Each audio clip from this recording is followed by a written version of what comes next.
بسم اللہ الرحمن الرحیم۔ فصل، یہ فصل ہے الذی یبین بہ کمیت الافراد، وہ چیز کہ جس کے ذریعے بیان کیا جاتا ہے افراد کی مقدار کو، من الکلیت والبعضیت، کلیت اور بعضیت میں سے، یسمى سوراً، اس کا نام رکھا جاتا ہے سور، وہو ماخوذ من سور البلد، اور یہ ماخوذ ہے سور البلد سے، شہر کی فصیل، وسور الموجبۃ الکلیت، اور موجبہ کلیہ کا سور، کل ولام الاستغراق، کل اور لام استغراق ہیں، وسور الموجبۃ الجزئیت، اور موجبہ جزیہ کا سور، بعض وواحد من الجسم جماد، بعض یا کوئی ایک جسم جامد ہے، وسور السالبۃ الکلیت، اور سالبہ کلیہ کا سور، لا شیء ولا واحد، لا شیء اور لا واحد ہیں، جیسے لا شیء من الغراب بأبیض، کوئی کوا سفید نہیں، ولا واحد من النار ببارد، اور کوئی آگ ٹھنڈی نہیں ہے، ووقوع النکرۃ تحت النفی، اور نکرہ کا واقع ہونا نفی کے تحت، نحو ما من ماء الا وهو رطب، نہیں ہے کوئی پانی مگر وہ تر ہے، وسور السالبۃ الجزئیت، اور سالبہ جزیہ کا سور، لیس بعض ہے،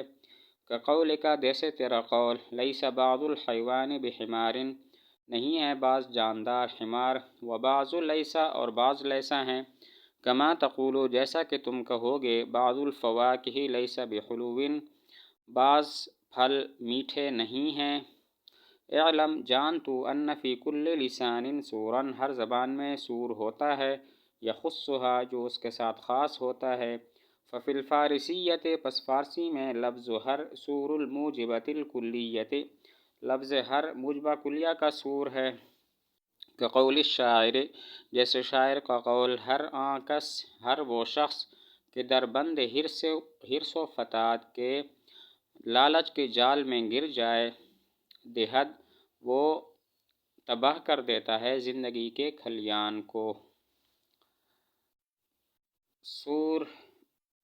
ہر زبان کے اندر ایک سور ہوتا ہے جو اس کے ساتھ خاص ہوتا ہے، اور سور کہتے ہیں جس کے ذریعے افراد کی مقدار کو بیان کیا جائے کہ مراد بعض افراد ہیں یا تمام افراد ہیں، اور یہ ماخوذ ہے سور البلد سے، بمعنی شہر کی فصیل، تو جس طرح شہر کی فصیل شہر کا احاطہ کرتی ہے، سور بھی افراد کا احاطہ کرتا ہے۔ ہر زبان میں ایک سور ہوتا ہے جو اس کے ساتھ خاص ہوتا ہے، اور سور وہ چیز ہوتی ہے، وہ لفظ ہوتا ہے کہ جس کے ذریعے افراد کی مقدار کو بیان کیا جاتا ہے، اور یہ ماخوذ ہے سور البلد سے، بمعنی شہر کی فصیل، تو جس طرح شہر کی فصیل شہر کا احاطہ کرتی ہے، سور بھی افراد کا احاطہ کرتا ہے، اس لیے اس کو سور کہتے ہیں۔ چنانچہ موجبہ کلیہ کا سور، کل، لام استغراق اور لفظ ہر ہیں، کل کی مثال کل انسان حیوان، اور استغراق کی مثال ان الانسان لفی خسر، اس میں الانسان کا الف لام استغراق کا ہے، اور ہر کی مثال جیسے وہ شعر ہے، ہر کس کے آخر ہی، ہر وہ شخص کے جو لالچ کے جال میں گر جائے تو وہ زندگی کے کھلیان کو تباہ کر دیتا ہے۔ موجبہ کلیہ کا سور، لفظ کل، لام استغراق اور لفظ ہر ہیں، کل کی مثال جیسے کل انسان حیوان، لام استغراق کی مثال جیسے ان الانسان لفی خسر میں الانسان کا الف لام، اور لفظ ہر کی مثال جیسے ہر انسان جاندار ہے، اس میں ہر سور ہے۔ اور موجبہ جزیہ کا سور بعض اور واحد ہیں، بعض کی مثال بعض الجسم جماد، اور واحد کی مثال واحد من الجسم جماد، کے کچھ جسم جامد ہیں۔